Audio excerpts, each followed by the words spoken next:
Hello, everyone. Welcome to the APC webinar.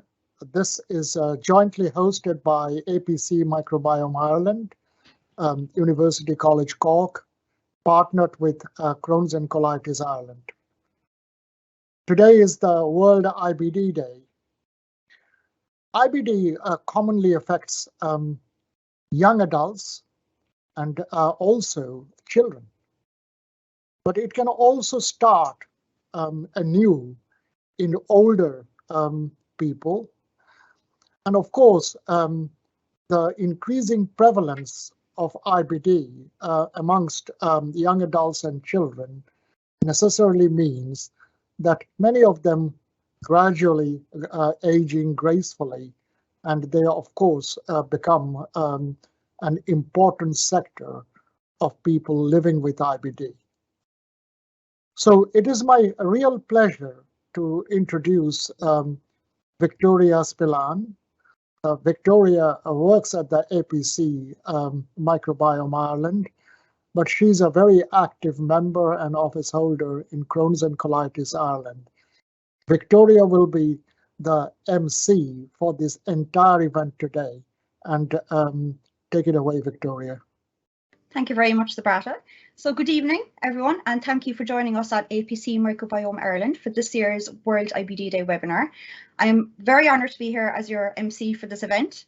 IBD is something that's very close to my own heart. I myself am an IBD warrior, as I like to call people affected by IBD, for the last 23 years. So I am very passionate about being an active participant in creating awareness, where possible, just in fighting to make this invisible disease a lot more visible to people. So that's enough about me, and we'll talk about what today is all about. As mentioned, and as you may have seen over the last few kind of weeks with the build up to World IBD on social media and everything, each year a different theme is chosen globally to represent an important topic in relation to inflammatory bowel disease. This year's topic is IBD has no age, and we're one where there's a focus put on the people kind of aging with IBD, and that it just doesn't affect the younger generation, but that there's new cases arising in the older generation as well, of those living, and just seeing how living with Crohn's disease and ulcerative colitis impacts their quality of life and care. IBD is not only an invisible illness, but one that is becoming a lot more predominant within societies across the globe and does not discriminate by age whatsoever. Hence why we chose to have a focus from an APC perspective on resilience as we grow older for those affected with IBD. So we have a very exciting lineup of speakers for you over the course of the next hour, both internally from APC, Cork University Hospital, Mercy University Hospital, and externally from St Vincent's Hospital Dublin and Crohn's and Colitis Ireland. Just please note that tonight's webinar will be recorded, so the link will be circulated to all those who have registered after the event, as well as being made available on social media. And I just want to say a very quick thank you to all of those who submitted questions upon registering for the event. We're very overwhelmed with the response we received, and we will do our best to get to as many as possible. But due to time constraints, we may not get to all of them, but we will do our best. I will now call upon our first speaker for tonight, Professor Paul O'Toole, who is one of our inspirational principal investigators here at APC, and will be speaking on aging-related changes in the gut microbiome and how to manage your inner ecosystem. So over to you, Paul. Great. What a build-up. Makes it difficult for me to rise to the occasion. Good evening, everybody. Paul O'Toole, Head of Microbiology and a PI in the APC. And my specialty are changes in the microbiome as we get older. So I'm going to share some of those thoughts with you tonight, and then talk about the overlap between IBD microbiome changes and aging microbiome changes. So I'll talk about the microbiome. What is it and why do we need it?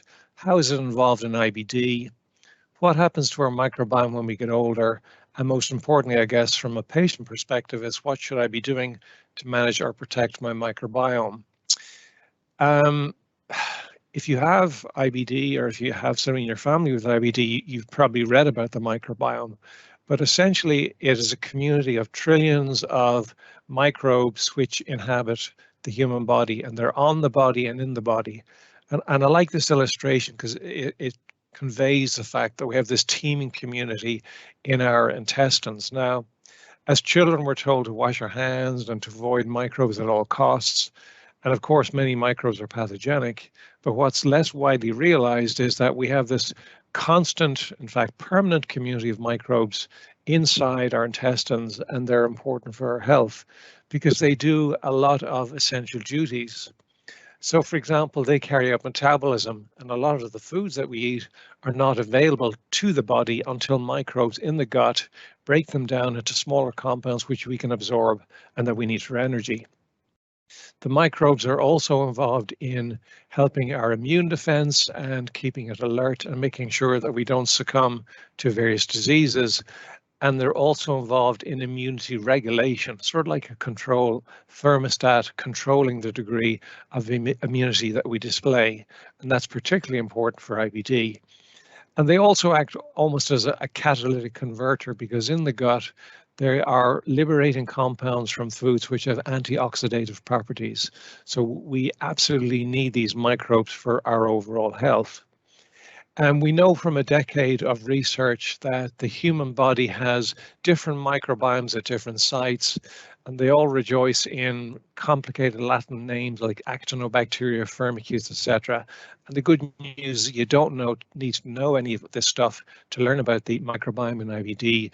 You just need to realize that there are trillions of bacteria total and a couple of thousand strains in your individual gut microbiome. Now, from an ecological perspective, and this is important for IBD, we start off as infants with a very chaotic microbiome represented by this graphic. And when we get to about age 2, we've assembled an adult type microbiome, which is stable throughout the main period of your life, as long as you don't have disease. And then as you get older, the microbiome goes back into flux, a little bit like infancy in reverse. And that was the process which first drew me to the microbiome in the older people, and I've been studying it now for about 15 years. And I can summarize 15 years of research quite simply by saying that one of the main determinants of the quality of the microbiome in older people is dietary diversity, the diversity of things that you eat. And unfortunately, older people tend to consume a lower diversity diet. Because the diet drives the microbiome, they have a lower diversity microbiome, and as a consequence, they have an increase in inflammation, which is not hitting your hammer with a thumb and having a swollen thumb. That's another kind of inflammation. Scientifically and biologically, inflammation means your immune system is constantly turned on, which is bad, because then it's not available to fight infections. And because of that inflammatory state and other things which are happening in the body, you have an increase in frailty. So a lot of my research was trying to interrupt this cycle and make sure that the microbiota diversity did not decline, so these outcomes did not occur. How does this relate to IBD? This is one of my favorite photographs. It's a picture of a woman about to give birth. It looks like she has 4 kids already.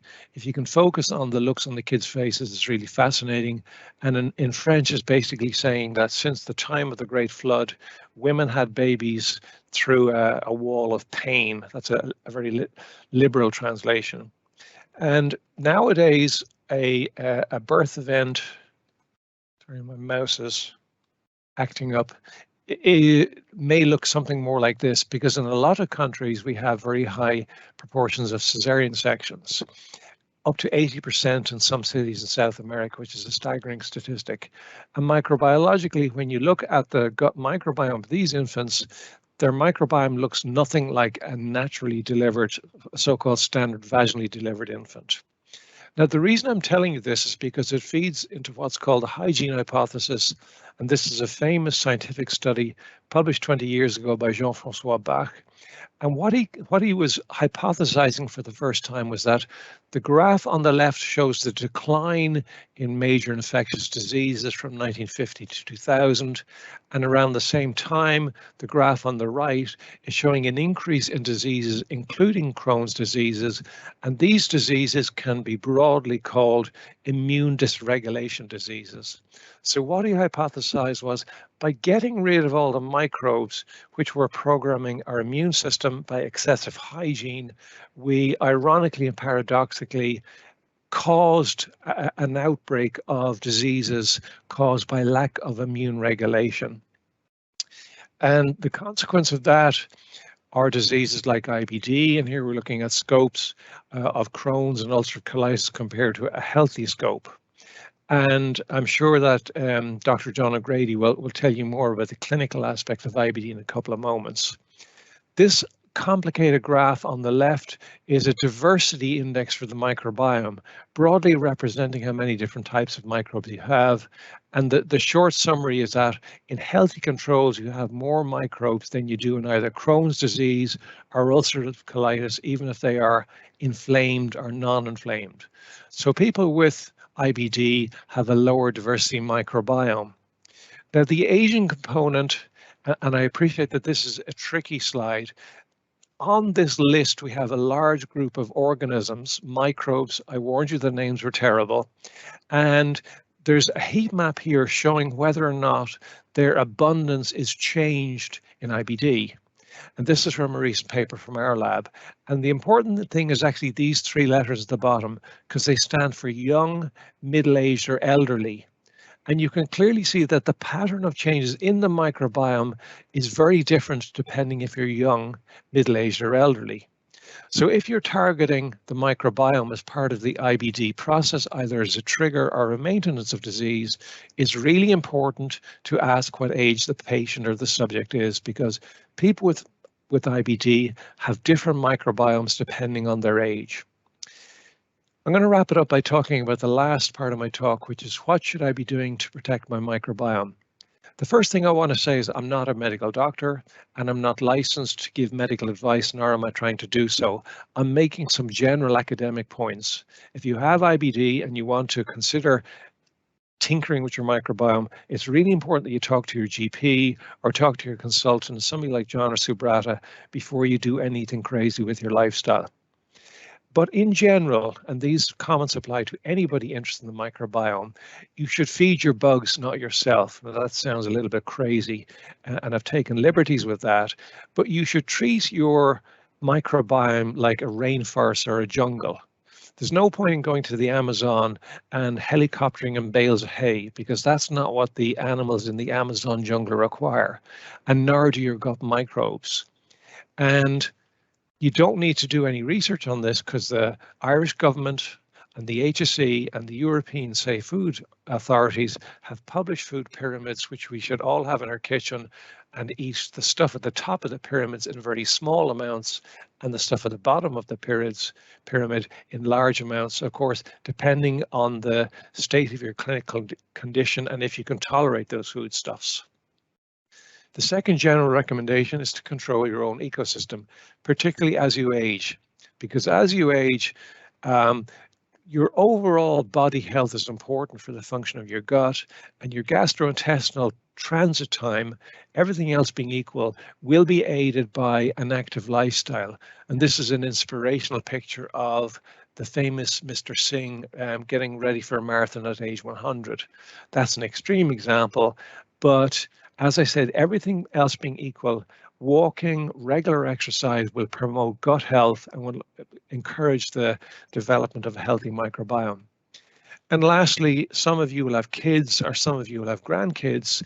And if you accept the notion of the hygiene hypothesis, you should avoid infections, but don't over sanitize. Sometimes you go into kids' playrooms and the smell of bleach would knock you down. There's probably an association between lockdown kids and a higher risk for at least immune dysfunction diseases, because a lot of kids for 2 years didn't get presented with a lot of environmental pathogens. So less important for adults with IBD, but certainly important if you're dealing with kids. And I'll wrap it up there in the interest of time. I want to acknowledge all my colleagues in the APC, and I'll be delighted to answer any questions on this or anything else when we return in the Q&A section. Thank you very much. Paul, that was absolutely fantastic, as always. Anytime that Professor Paul O'Toole will speak, everyone listens. So that was absolutely amazing, especially about the hygiene hypothesis. That's something that I think a lot of people have heard about, but still I don't think fully understand. So that was amazing. So thank you so much. Next up, we have Miss Amy Kelly, who is speaking from a patient perspective this year, along with being one of the directors at Crohn's and Colitis Ireland. First of all, I would like to say a big thank you to Amy for stepping in at such short notice, I would say at about 3:15 today, as our original speaker for this segment was Ms. Alanagh Tennanty, but she unfortunately actually was taken ill with IBD today. Unfortunately, that's all part of IBD life where things can change rapidly. And Alanagh, I know you probably watch back in this, so we wish you a very speedy recovery. Now to welcome Amy, and ready whenever you are. Thank you so much, Victoria, and hello everybody. It's lovely to be here today, and thank you so much for that information, Paul. I was jotting down notes. I've been working with the ICC since 2019, and it's just always a learning day. So I suppose, yeah, the patient perspective, I suppose, is what I'm here to talk about. So I myself was diagnosed with Crohn's disease in 2019.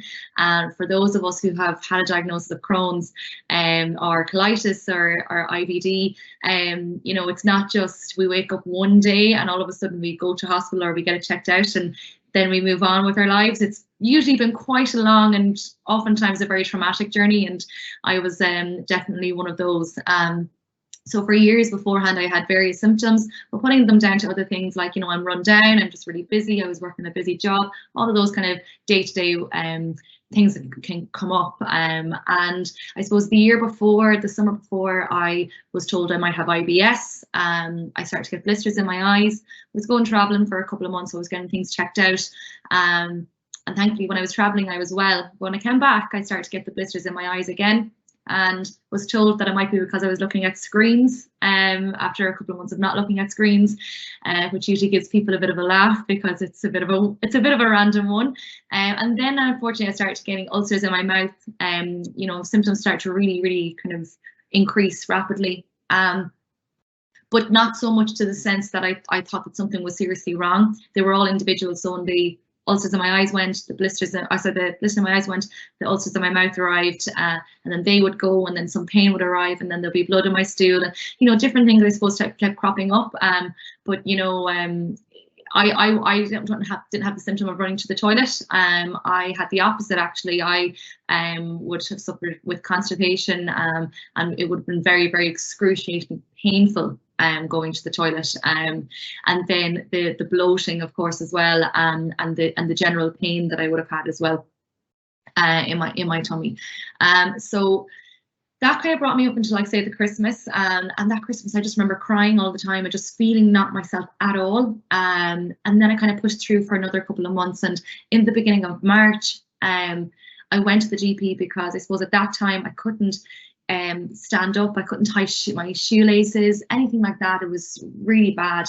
Now this story could take a long time, so I won't go into that, but on a trip back from Liverpool, I ended up having to be admitted to A&E. But 2 weeks prior to that, I was seen by a GP, but nothing came up. I had a urine test and nothing came up on that, and kind of was sent on my way, and kind of thought that, you know, it's all in your head, Amy. You know, you just need to get on and you're fine. So pushed on, and then it just got so bad. One Sunday night we went to A&E, and I remember being in that hospital and looking at the time and realizing it was going to be me next, and it took me about that stage about 15 minutes to get out of a chair. So I got out of the chair when I knew that it was supposed to be my time a little bit beforehand, went in, and the A&E doctor looked at my bloods and said, "Oh my God, why do they look like that? I mean, don't panic." And you can just imagine the pure exhaustion. We didn't. It was myself and my partner. So I had been admitted to hospital then, and I had actually a perforation on my small intestine, and I had abscess either side, so I was actually really unwell. And I suppose from that I was very happy to just learn that, you know, what's not in my head. So I was in hospital for 10 days, and then the period after that I was quite happy and relieved. You know, I had an answer, but then very quickly I started to realize, kind of by the June, you know, I actually have this for life. And I would have been somebody who wouldn't have taken painkiller for a headache. You know, I took nothing for anything. So to be regularly administrating medication, getting checkups, this was a huge ordeal for me. So it took a massive toll on my mental health. So I attended the psychologist in St. Vincent's for a period of 3 months to do CBT, and it was the best thing I ever did. It really supported me, and I suppose it gave me a space to grieve my health, which I really needed, and to process what I had just been through. So that kind of brought me up into that summer. And then I've been working with the Crohn's and Colitis Ireland, formerly the Irish Society for Colitis and Crohn's Disease. We changed our name just a few months ago. just trying to help and make a difference and create awareness. I've been very open and very vocal about my illness and how it affects me on a day-to-day basis. And I think a lot of us with IBD, you know, can downplay our symptoms because we might be experiencing something on a day-to-day basis. For example, fatigue was a huge thing that I would have had. And I remember when I was in hospital and I started to get better and my energy started to come back, and I was told that, you know, fatigue is such a big symptom, and like just being completely shocked that like this is not normal tiredness that people feel, that like people don't typically use their weekend after a full week of work to just lie in bed and to recover, because that's the way my weekends were. I never had a social life. So it was great to kind of learn a lot more about my illness. I had urticaria when I was in secondary school. I started to learn that that might have been part of my IBD as well. And so that even now, 4 years later, I'm still learning a lot about my own illness. I was in a flare just a couple of months ago as well. And because it wasn't as bad as my hospital admission, I thought it wasn't that bad, but it actually was. So it's such a learning, and it still is on a day-to-day basis as well. And I suppose, you know, it's really traumatic when you're getting that diagnosis. And like Crohn's and Colitis Ireland, what we do is we support people, you know, at any stage of their illness, and if they're living with IBD or if they're impacted by IBD. So that's friends and family as well, because not only is the person, you know, living with the condition, you know, experiencing it, but their friends and family are as well. And, you know, they have a lot of questions too. So we have a Gutcast podcast that we have that people can listen to and get more information on as well. And we have a helpline as well that people can contact us on too, which is great. And I suppose now, kind of this year coming out of the pandemic, because I think for the pandemic was kind of a good thing for a lot of people with IBD, because we got to work from home. So there was an element out where we didn't have to travel and commute. So there was learnings that definitely came out for people living with IBD, which is great. And for myself, just to finish up, and again, happy to answer the questions as well, but to look on the positive side, because I think, you know, IBD can take over so much of your life. But we got engaged last year, myself and my partner. We were wedding to look forward to next year. That, you know, of course, brought a lot of things around IBD into the fore as well that I had to think about and make sure my health will be the best. But that's something I'm looking forward to. And then this year, I'm taking on the challenge of climbing Kilimanjaro in August for Crohn's and Colitis Ireland as well. So that's going to be fun. We're climbing Carrauntoohil this Saturday as preparation for that. But I suppose I'm saying that because, you know, when you're newly diagnosed and when your health is so bad, you can't imagine life. Well, I couldn't imagine life past that. And, you know, will I be able to do the things? I remember getting so excited that I cycled one day and all these little wins, and all of those little wins will amount to the bigger wins and the bigger life goals. And that's the main message I'd like to say, that, you know, people living with IBD, you know, everything's achievable. You can still do everything you want to do in your life. There might be a different journey to it, and it might take a little bit longer, but you know, you will get there. I think that's the main thing. Like, we are warriors, as Victoria said. You know, we deal with it on a day-to-day basis. We always wake up every day and, you know, look to see, like, how is my body feeling today, and then we go through the day supporting that as best we can. But yeah, I'll wrap up there. I'm conscious of time as well, so I could keep talking, so I'll stop here. But I'm very happy to answer any questions that anyone might have. Amy, absolutely, just beyond fantastic. Just an amazing and honest talk about how your life has been impacted by IBD. You haven't had it easy whatsoever. I can't even say how inspiring and strong that you are. You've got a very active year ahead. So good luck with it all. And no doubt you will completely smash it. Just amazing. It's also great how you highlighted the national support service in place with Crohn's and Colitis Ireland for everyone affected by IBD, not just patients, but their families as well, which I think a lot of people will often forget about. People will just always think the patients, but it just impacts everyone around them. So thank you so much. Next up, we have a psychologist. She's probably one of the only psychologists currently working as part of an IBD team in Ireland, Dr. Susan Brannick. Susan is a senior clinical psychologist who offers a psychological service to patients with inflammatory bowel disease. Unfortunately, Susan wasn't able to be here with us live tonight, but very kindly arranged a pre-recorded segment to share with you on well-being in IBD. So, Mark, if you want to start the recording, and we'll sit back and watch. Good evening, everyone, and welcome to this short talk on emotional well-being and IBD. My name is Susan Brannick. I'm a clinical psychologist working in St Vincent's University Hospital in Gastroenterology here in Dublin. I'm sorry not to be able to join you all live this evening. However, I'm really delighted to be able to contribute a psychological perspective to the theme of this year's World IBD Day. IBD has no age and resilience as we grow older. So IBD is increasingly being understood as a disorder of brain-gut axis. So essentially what this means is that there is a clear interaction between brain and gut, or body and mind. So what happens in the brain affects the gut, and what happens in the gut affects the brain.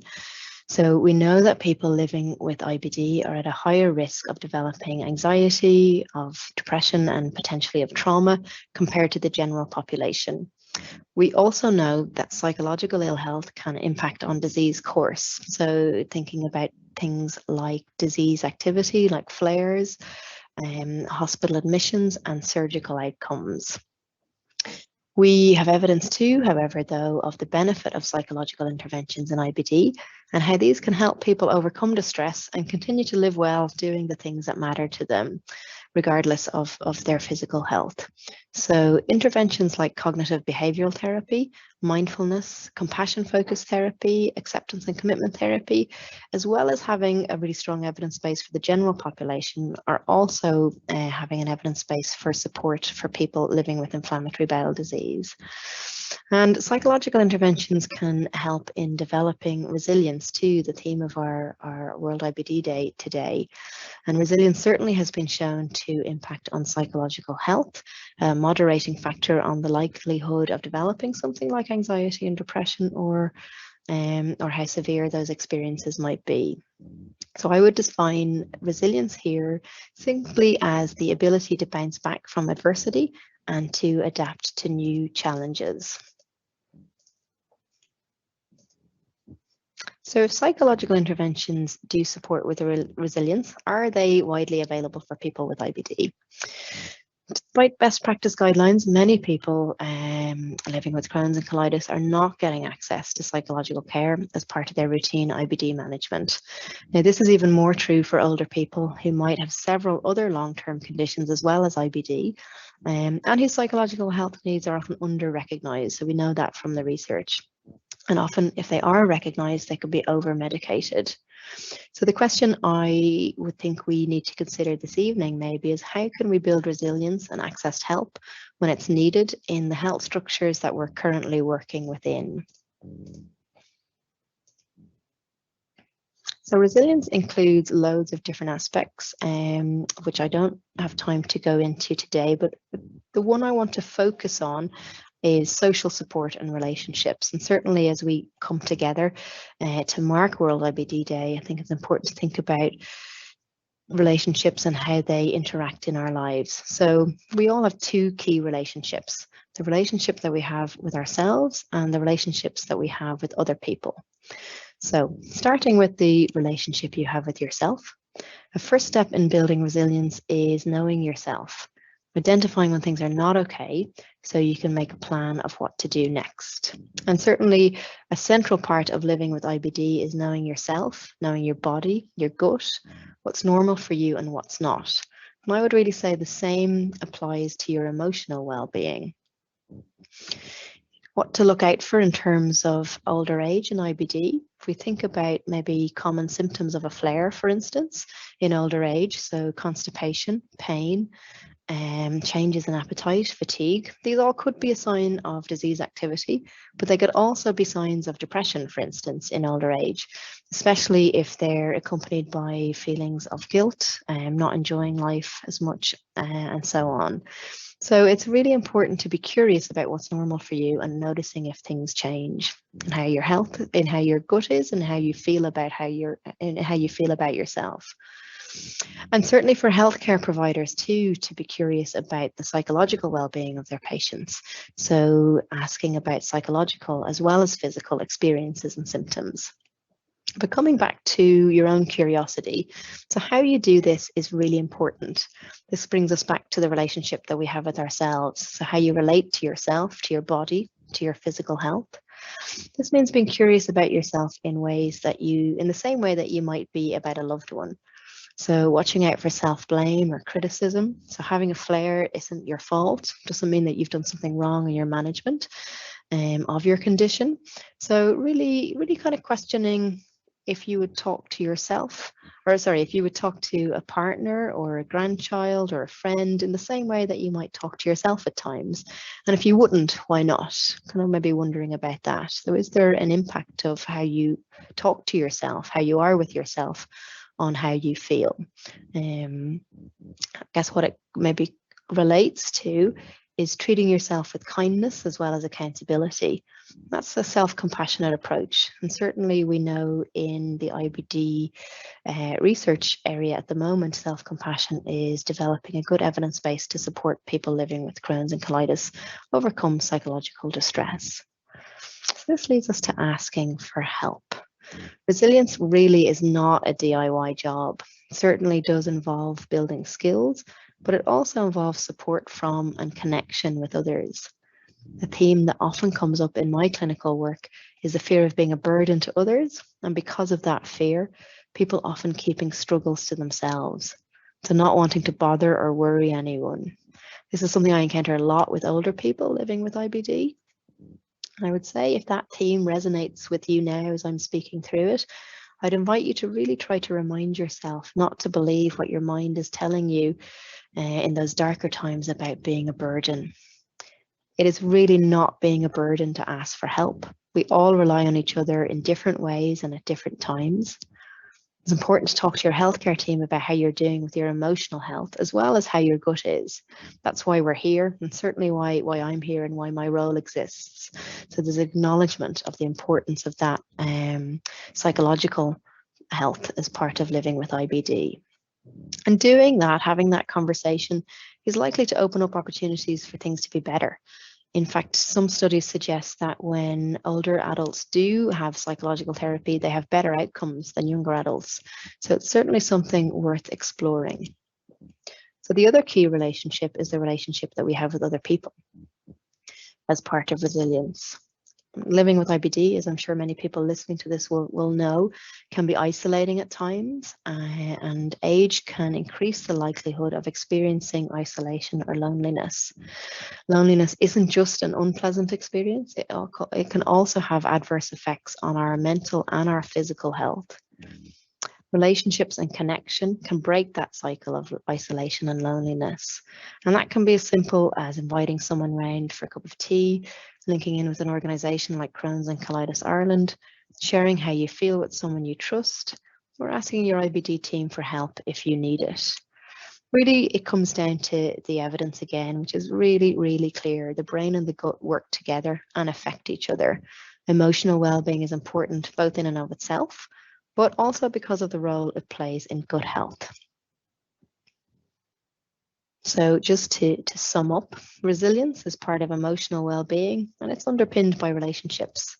When it comes to the relationship with yourself, it can involve recognizing when you're not doing okay, taking action to make changes, and being kind and caring to yourself as much as you would to anyone else in the world in your life that you love. And resilience also involves relationships and connections with other people. So it's not a DIY job.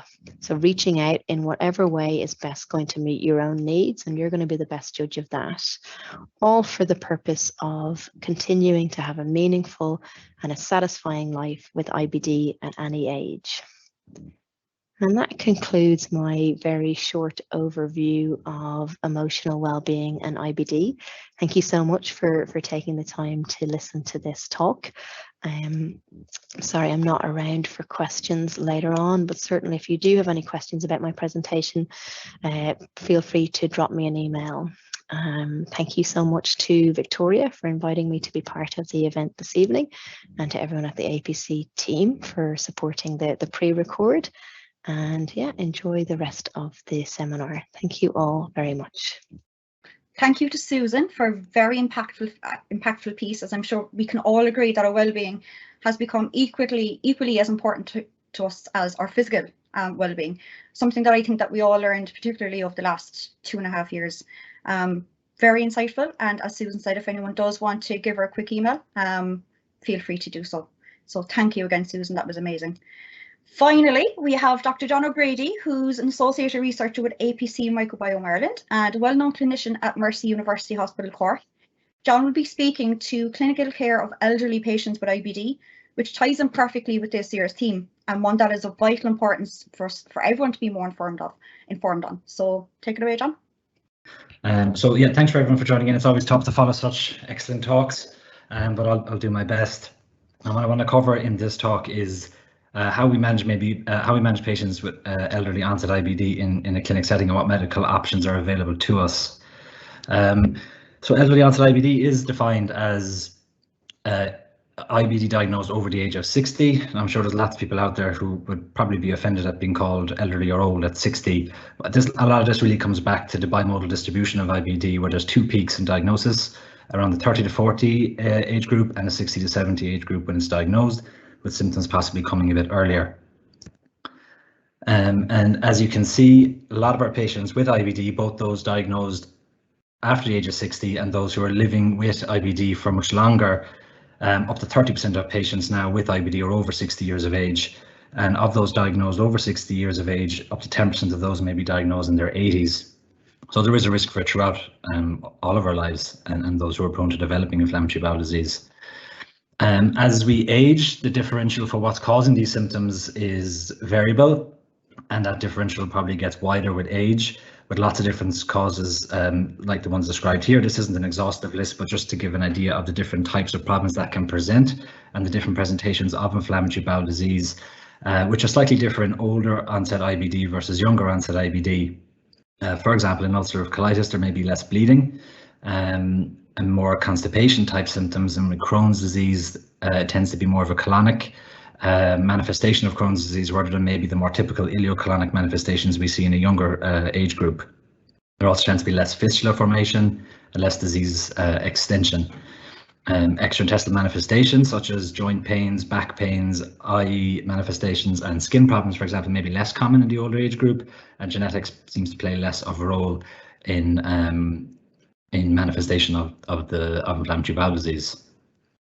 So a lot of these factors will influence the time to diagnosis and the diagnosis itself, and then other patient factors that we must bear in mind, which are often on an individual basis, are other medical conditions that are being treated for currently, medical comorbidities, surgical conditions, medications they may be on, and then other concepts like the microbiome, which Professor O'Toole covered really nicely earlier this evening, where our microbial diversity changes with age and the inflammatory influence that may have, and then into the concept of frailty and altered immune responses. Whereas previously this might have led to patients, older patients, less likely to receive immunosuppression due to fears of side effects of the immunosuppression or tolerability of that. That attitude is changing now, but we do need to bear in mind important concepts such as medical comorbidities and the concept of frailty, or a state of accelerated functional decline, where an insult or say an infection or any reason that might end up in a hospitalization may offset a person's functional baseline to a lower level, where they can less likely to recover to their previous functional capacity, and that's more likely to happen as any of us age. And then with another condition such as inflammatory bowel disease, that obviously would influence the treatment options available to us. And I suppose what the important thing is that we take the whole patient into account, not just the disease, consider their comorbidities, their medical therapies, the patient's wants and desires themselves, and factors such as frailty assessment, and or develop frailty assessment scores that can be useful in this setting to help decide on the best treatment strategy for that patient. One of the factors in the treatment options available to us, I suppose it is important to remember in older patients and patients over 60 years in particular, as they're often excluded from the trials. So a lot of the data we have comes later after the drugs come out, and it's real world data. So there is maybe a little bit of hesitancy to use these medications initially, but I think we're more comfortable now as we get more used to the medications that are available to us. And it's important not to undertreat patients with inflammatory bowel disease, as risks of active inflammatory bowel disease are nearly always worse than any risk of medication. So what medication options are available to us? So I suppose corticosteroids, probably the most concerning medication in older patients with IBD due to these risks you can see listed here. Steroids generally should be used for induction only, so to get the disease under control, and there should be a plan of alternate medical therapy to get the patient off steroids, to get them better and to keep them better. Having said that, we do have steroids that have high first pass metabolism, so have less of the associated systemic side effects, such as those mentioned earlier, and that many of you will be aware of and have probably experienced from steroids over the years. So we use a lot more of these gut selective steroids now, such as budesonide for small bowel Crohn's disease, and then the modified release formulation, which is released at the ileocecal valve and better for colonic manifestations of inflammatory bowel disease. The mesalazine medications are generally safe. We do watch for renal function or kidney function in patients on these medications, but they do work quite well in mild to moderate ulcerative colitis. And this slide, I know the quality isn't fantastic. I couldn't find a better picture, but I really just wanted to show the variety of options there are for mesalazine medications and the delivery mechanisms, including the suppositories, the enemas, the saline and the foam enemas, and the different varieties of oral tablets available, the different sizes, and as well as the granule sachets, which may be easier to tolerate for older patients as well. The next medication we have, and it's been around for a while, are the thiopurines, so azathioprine and 6-mercaptopurine. And these are medications we probably tend to avoid in older patients with inflammatory bowel disease, and that's because we have better options now, and there are increased risks of infection, increased risks of cancer with these medications, so they really are best avoided. They may be used sometimes to reduce an immune tolerance to some of our anti-TNF medications, but this is usually for short-term use. And for any patients who are on thiopurines and are in talks to come off them as they age, it is pretty safe to do this. And this is an interesting study that showed sustained clinical remission in 66% of patients coming off thiopurines over 60 years of age. And those who do flare can generally be controlled with biologic therapy, which is now really forming the mainstay of treatment in inflammatory bowel disease anyway. Methotrexate, used similarly to azathioprine or 6-mercaptopurine, is associated with lower cell counts, liver blood test abnormalities, and nausea, diarrhea. So we tend to use these medications less often in older patients with inflammatory bowel disease. I know they're used for a lot of other non-gastro-related conditions, particularly in rheumatology, but we don't use methotrexate as much anymore. Our main focus of medication being the anti-TNF medications. So the medications we have most experience with are adalimumab and infliximab, both of which are available in subcutaneous formats now, or injections, and infliximab also available for the IV formulation. As monotherapy, these medications are safer, and there is an increased risk of infections maybe compared to younger patients who have inflammatory bowel disease, but for the most part these can be managed. If these medications need to change, or if there's a reason we can't use the medication, such as in advanced heart failure, for instance, there are better options and maybe safer options now, such as the anti-integrin biologics, which we use a lot of in an older cohort. It was vedolizumab, a gut-selective biologic, similar rates of remission to younger patients, possibly a slower onset of effect. But we are aware of that, and we can control for that and work with any patients in managing short-term symptoms for long-term benefit, as the effectiveness of this medication over 6-12 months is quite good when it does work. And the increased risk of infection may be seen with this compared to younger patients is still lower than that seen with the anti-TNF medications. Additionally, we have a interleukin 12 and 23 inhibitor biologic called ustekinumab or Stelara. No increase in adverse events compared with placebo in a review of all trials. So while it's too early to say that uncertainty with certainty regarding age-specific risk. Again, going back to trials excluding older patients for the most part, this ustekinumab does appear safe to use, and I think we all have good experience of using it in our clinics now. JAK inhibitors, so tablets, tofacitinib is currently licensed in ulcerative colitis. Is an increased risk of with this medication of clots forming, deep vein clots. Most of this was reported in patients who have actually rheumatoid arthritis rather than inflammatory bowel disease, but there is an increased risk there. There's an increased risk of some viral infections also. This probably wouldn't be our first go-to drug, at least not yet in older patients, but there are lots of safe alternatives available to us, and there are more drugs on the way, more specific JAK inhibitors, IL-23 inhibitors as opposed to the 12 and 23 inhibitors, another anti-integrin like vedolizumab, and a new small molecule tablets also being licensed now for inflammatory bowel disease. So I suppose I just wanted to highlight that there are lots of different medications available to us. No medication is really off the table for an older patient with IBD. It just needs to be considered in the context of that patient's overall health, well-being, and their own preferences also. And maybe just to mention just the risk of colon cancer, because I know this comes up a lot in the clinics. And the risks are multifactorial, related again to age and comorbidities, like for any of us as we age. The duration of IBD, so the time since diagnosis, increases the risk of colon cancer, so it's maybe more important in patients who are aging with rather than diagnosed later in terms of inflammatory bowel disease. But the most important thing to remember here, and going back again to not under-treating our patients and being willing to use the medications to get this disease under control and give the quality of life back to our patients, is that if you reduce inflammation, you reduce the risk. And again, I suppose as well, as we're older, in terms of frailty, comorbidities, there does get to a point where surveillance colonoscopies, I mean surveillance as opposed to assessing symptoms or response to treatments, that's slightly different. Surveillance for colon cancer becomes less beneficial, and the risks of doing the colonoscopy and the risks associated with the procedure outweigh the benefits of a screening colonoscopy in cancer. And that's something we discuss with our patients, again, a lot of times on an individual basis, but that the screening colonoscopy regime doesn't tend to go on forever.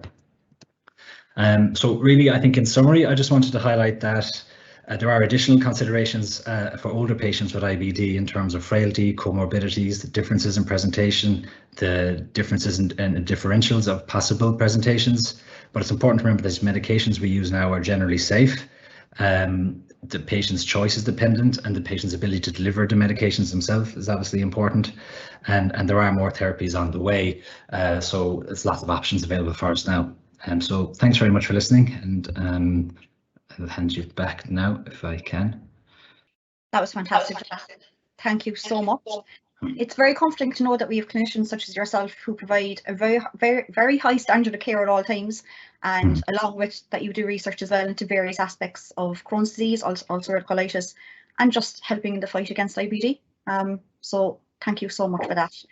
Subrata, would you like to hop in before we go to our panel discussion? No, absolutely. That was incredible. That was a set of brilliant talks.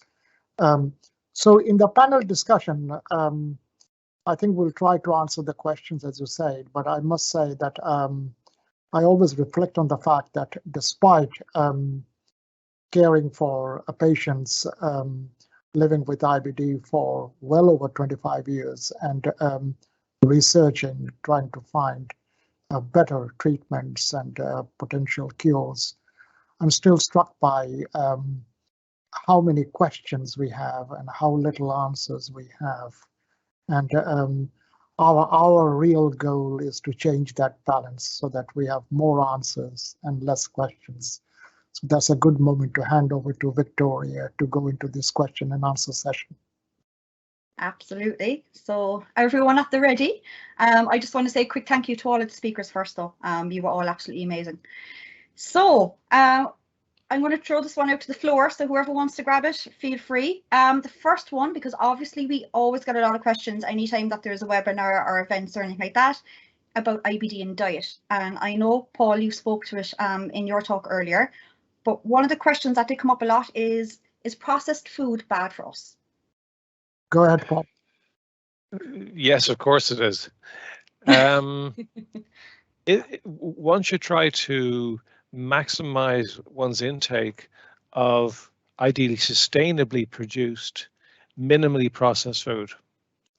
And I was thinking as John was talking about the general kinds of things that happen to your gut microbiome if you have IBD.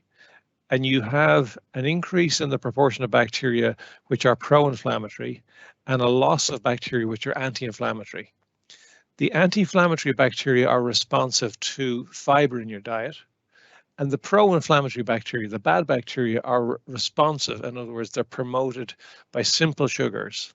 There are studies from the US and from Israel linking these changes to emulsifiers and artificial sweeteners. So unless your clinician says do not eat fiber because you simply can't hack it, or you're having a surgical event or a fistula event, in general, one should try and consume non-processed food. We have excellent food options in Ireland. Food is not getting any cheaper, but it's relatively easy to access health-promoting non-processed foods. So everything else being equal, with no clinical recommendations to the contrary, I would support non-processed foods, and I'd love to hear what John and Subrata think about that. Go ahead, John.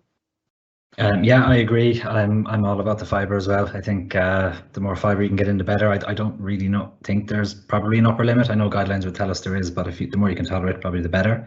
But like you said, I think maybe just one specific cohort, patients with structuring Crohn's disease, will struggle with it. So it's important to bear that in mind, maybe specifically in this talk with the target audience here tonight. And in addition, first of all, the evidence against processed food is mounting rapidly. And so one of the typical characteristics of a post-industrialized era and the rapid increase in IBD in many parts of the world. But also red meat has a significant association. And there's a huge consumption of processed red meat in Western diet. And to the extent that the recommendation is that you only consume, one helping of red meat every week and not more than that. And but quite frankly, I think a fish-based diet is likely to be much better. The same is true for saturated fats. And processed food is full of saturated fats, a lot of salt, a lot of sugar. And salt has been shown by one of my postdocs to induce a narrowing of the gut and fibrosis. So, a lot of things that constitutes processed food are bad for us. It's not only bad for IBD, but it's bad for almost all aspects of health, quite frankly. Yeah. And a postscript to that, Subrata, John mentioned the risk for colon cancer in his talk. And one of my other side projects is on colon cancer. And we've recently completed a long-term follow-up of colon cancer survivors. And there are good and bad microbiomes in colon cancer. And the best way to promote acquisition of a good microbiome in colon cancer survivors is to switch to a higher fiber diet. And we think that the gut microbiome is important for converting a high fiber diet into compounds which reduce the risk for colon cancer. So an unprocessed high fiber diet ticks all the boxes for IBD if you can manage it. Even from the patient side, I kind of was smiling kind of as some of the points that were made, because particularly when I was diagnosed, just in the lead up to diagnosis, I thought I was run down, and naturally I would increase my fruit and veg.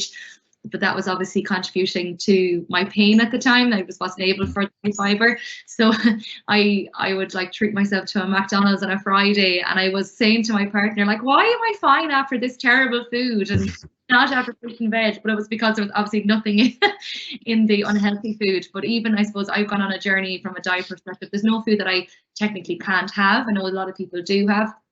But I have changed to plant-based, just like from what's been said here today of, you know, learning and the impact and, you know, looking after my microbiome as much as I can and, you know, trying to feed it as everything I can. I find that the plant-based diet I started during the pandemic, I started to notice, you know, I would include, say, a meatless Monday, and then I started to really notice a pattern that when I ate that way, I felt a lot better and I wasn't in pain and I was able to process food a lot better. So that's something that has worked for me very well. And obviously it's individual, you know, but working very closely with my gastro team and stuff to make sure everything is okay. My B12 is fine and all those kind of things.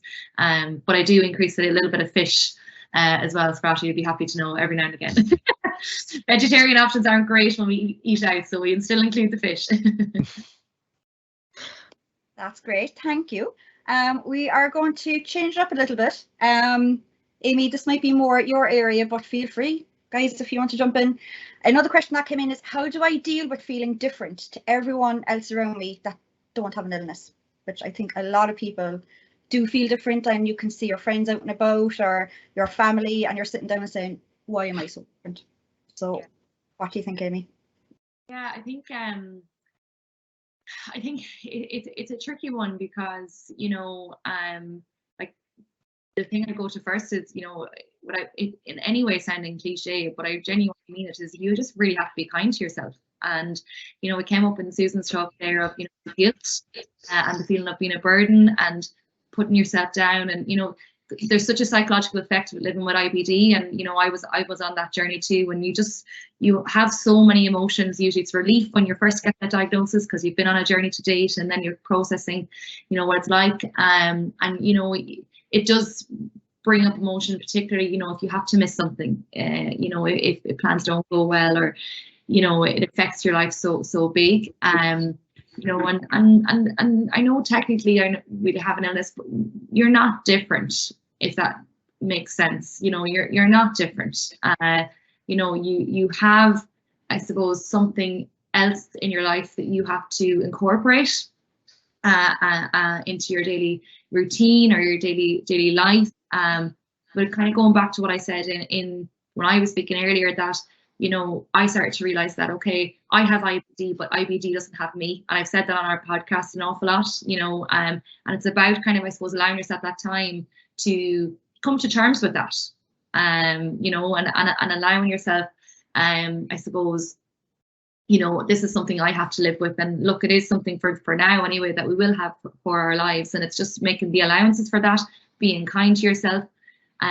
Don't see yourself as different. I was very honest from the outset. It was a kind of a coping mechanism for me, and I know not everybody likes to do that, but that was kind of my way of processing it, just being outwardly and talking about it. And, you know, particularly for friends and family, you know, it's important that you have your close circle that you can confide in, and definitely don't keep everything to yourself. You know, and that's really important. And, you know, if you have to miss something, or, you know, if you can't do something due to the way your illness is at that time, you know, try and be as honest as you can. And it was something that came up a lot during the pandemic as well, for people who maybe didn't disclose their illness to their employers, but then due to the fact that they might have been immunocompromised, they had to some degree anyway. And it actually, a lot of people came back and started to realize they got a lot more support from their employer once they disclosed it. You know, so that was a positive, I suppose. But yeah, you're not different. Be kind to yourself. And if we are different, sure, isn't that what makes the world spin as well? Exactly. I will jump in. I will jump in very quickly. And in the typical age where inflammatory bowel disease occurs, the young adults, being different is tough, you know, generally speaking. Generally, older adults, they have more life experience, and they have kind of realized that most people are different anyway, and they can kind of, but it is tough for everybody. And that is where I think support from the patient societies, so from professionals like Susan, and really understanding at the end of the day that one has to be kind to each other in order to kind of avoid that difference which Amy kind of stressed. So I think it is tough, but I think it needs support. It is wrong to say you can simply live with that on your own. Definitely, and even just to highlight as well, the podcast that we have, we delve into that a lot. We have a lot of personal experiences, so do listen to it if you can. Things like, as you said, Subrata, different things that are happening in your life, even sex and relationships and all of those things that IBD can affect, is spoken about on the podcast, and it's just important to even listen to experts on it, but there's also people talking about their own personal experience as well, so which is really good and helpful. That's great, guys. Thank you for answering that. And Amy, you kind of answered another question that I was going to ask, which was about the workplace. So thank you for getting ahead of me. Yeah, because I know that a lot of people would be afraid to say it in their workplace, but I think a lot of people would find that they'll get so much support if they do. And if they don't, then maybe rethink where you're working, perhaps.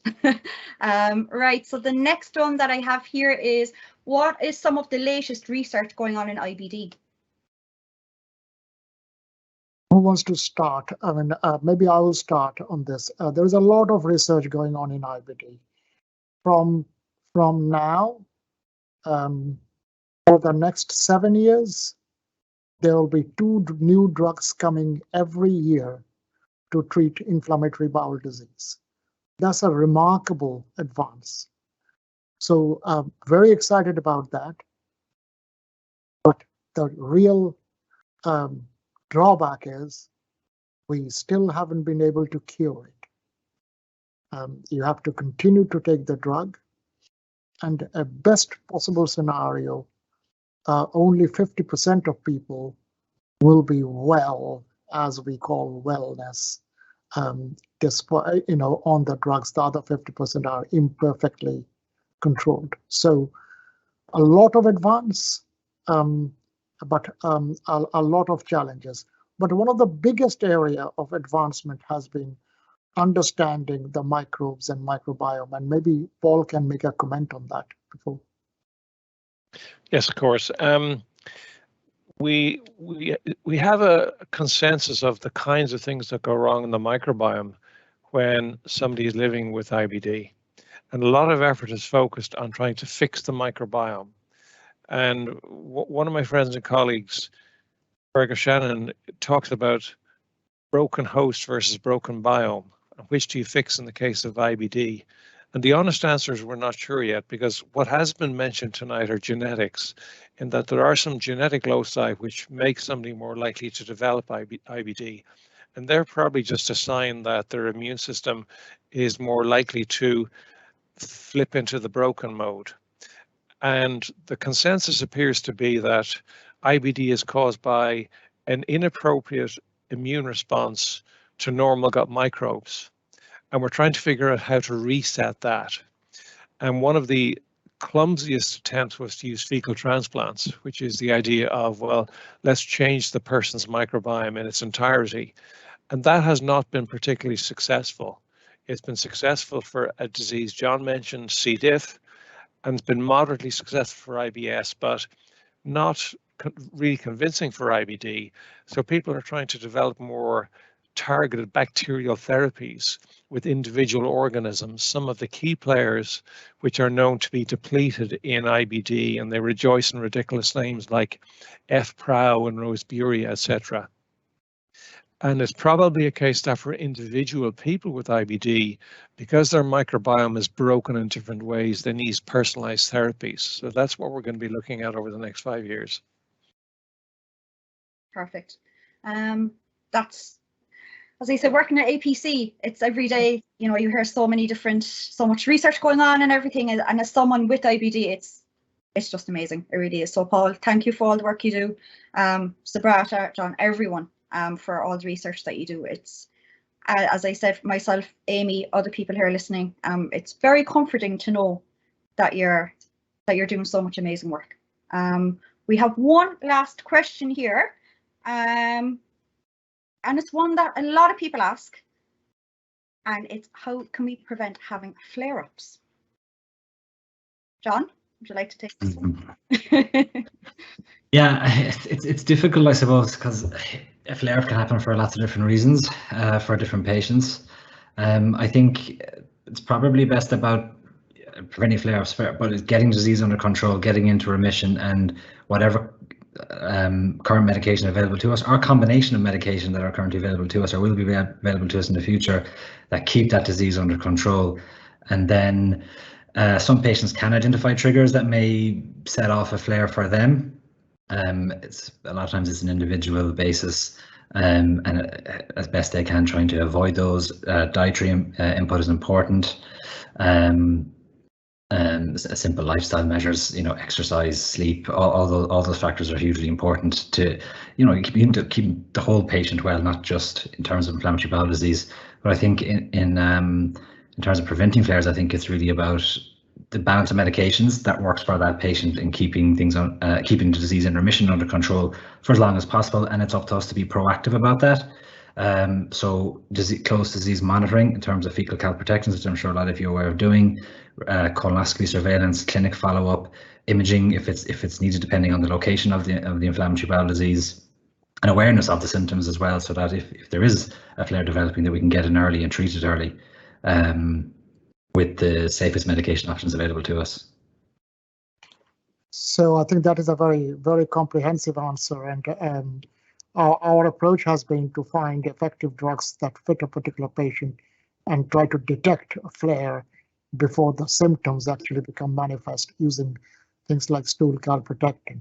But the most exciting data that is coming out for preventing flare, and this is now several papers that have come out and more will come out, are specific dietary interventions in patients whose disease has been brought into remission, but to maintain long-term remission, changing the diet has been very, very interesting and very promising. So watch the space, because that will be really godsend, especially for early disease, getting it under remission and keeping it under control with dietary interventions that changes the microbiome is super exciting. Amazing. Thank you. I would like to end it there, if you don't mind. I know that we've run over time a little bit, but I do just want to say a huge thank you to each of our speakers, Professor Paul O'Toole, Ms. Amy Kelly, Dr. Susan Brannick, who again couldn't be with us unfortunately, Dr. John O'Grady, and of course, Professor Subrata Ghosh. I'd also like to thank each of the ops team members at APC who have worked very hard behind the scenes over the course of the last few weeks to make tonight's event possible, as well as support from Crohn's Colitis Ireland. And unfortunately, we weren't able to get to all the questions, but hopefully we have answered some of the important, the kind of hard-hitting ones that came into us. So thank you. Finally, a very heartfelt thanks to each and every one of you who have very kindly taken time out of your evenings to join us for this year's World IBD Day event, as we continue to work to make the lives of those with IBD better in any way possible, from research to raising awareness through these informative events. Just let's keep fighting together in the fight against IBD. IBD warriors may need to fight harder than others to have a normal life, as they say, but as the saying goes, you just can't beat the person who won't give up.